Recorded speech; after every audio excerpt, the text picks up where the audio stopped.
एक बार की बात है, एक बहुत बड़ा नेता एक साधु के छोटे से आश्रम में गया, क्योंकि उसने बहुत सुना था उस साधु के बारे में और उसके मन में आया कि मैं एक बार जाकर के देखता हूं कि लोग इतनी तारीफ क्यों करते हैं उसकी।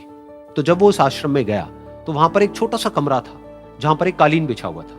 वहां पर कुछ लोग बैठे हुए थे नीचे और साधु जी सामने बैठे हुए थे। कुछ सवाल जवाब चल रहा था। तो जैसे ही वो अंदर गया, वो अकेला नहीं था, उसके साथ में 4 बॉडीगार्ड्स भी थे और उसको ये आदत थी कि जहां पर भी वो जाता था लोग अपनी जगह से खड़े हो जाते थे, उसकी तरफ देखते थे, हाथ जोड़ते थे, अपना सर झुकाते थे। लेकिन यहां पर ऐसा कुछ भी नहीं हुआ। साधु ने उसकी तरफ देखा तक नहीं, क्योंकि वो साधु किसी के सवाल का जवाब दे रहे थे।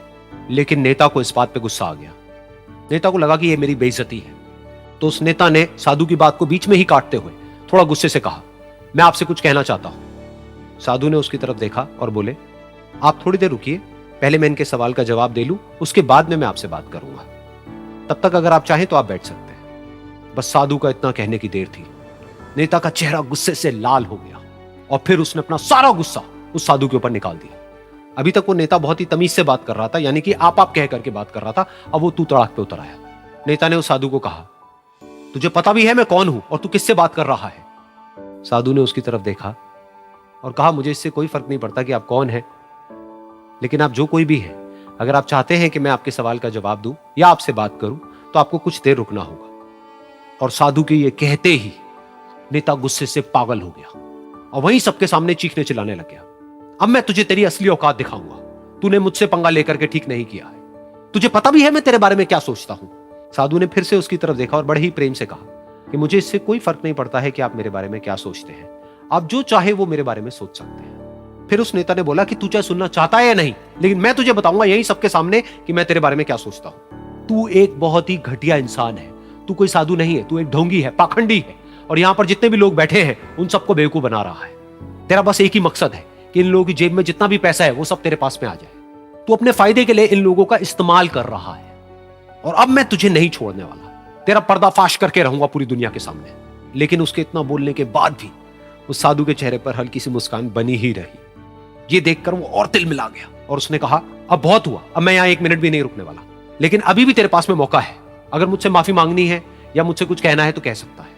इतना सब होने के बाद भी साधु बिल्कुल शांत था और उनके चेहरे पर एक मुस्कान थी।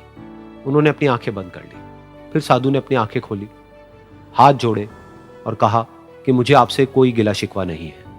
मेरे मन में आपके लिए कोई भी गलत ख्याल नहीं है। जो भी आपने मेरे बारे में कहा वो आपकी अपनी सोच थी। तो मुझे आप में कोई भी बुराई नजर नहीं आती है। मुझे आप एक बहुत ही भले इंसान लगते हैं। और साधु के इतना कहते ही नेताजी का दिमाग 7वें आसमान पर पहुंच गया। उनके चेहरे पर एक अजीब सी खुशी थी, क्योंकि उस साधु ने वो ही कहा जो बाकी सब लोग उस नेता को कहते हैं। और वो खुशी खुशी उस आश्रम से अपने घर की तरफ चला गया और जा करके अपने पिताजी के साथ में बैठ गया। उसके पिताजी की आंखें बंद थी और वो ध्यान में थे। पूरी जिंदगी उन्होंने सिर्फ लोगों की सेवा करी और बदले में कुछ भी एक्सपेक्ट नहीं किया। तो थोड़ी देर बाद जब उन्होंने अपनी आंखें खोली और देखा अपने बेटे को अपने साथ बैठे हुए, तो उनके बेटे के चेहरे पर आज एक अजीब सी खुशी थी जो आज से पहले उन्होंने कभी नहीं देखी थी।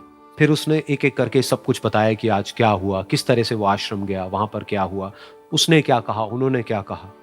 तो जब इसके पिताजी ने पूरी बात सुनी तो थोड़ा सा मुस्कुराए और अपने बेटे को देख करके बोले कि उन्होंने तुम्हारी तारीफ नहीं करी है, क्योंकि उन्होंने वो नहीं कहा कि जो तुम हो, उन्होंने वो कहा कि जो वो खुद है। और तुमने जो भी कुछ उनको कहा वो नहीं कहा कि जो वो है, बल्कि तुमने वो कहा जो तुम खुद हो।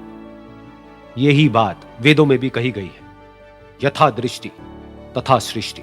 ये दुनिया तुम्हें वैसी नहीं दिखती है जैसी कि ये दुनिया है। ये दुनिया तुम्हें वैसी दिखती है जैसे तुम खुद हो।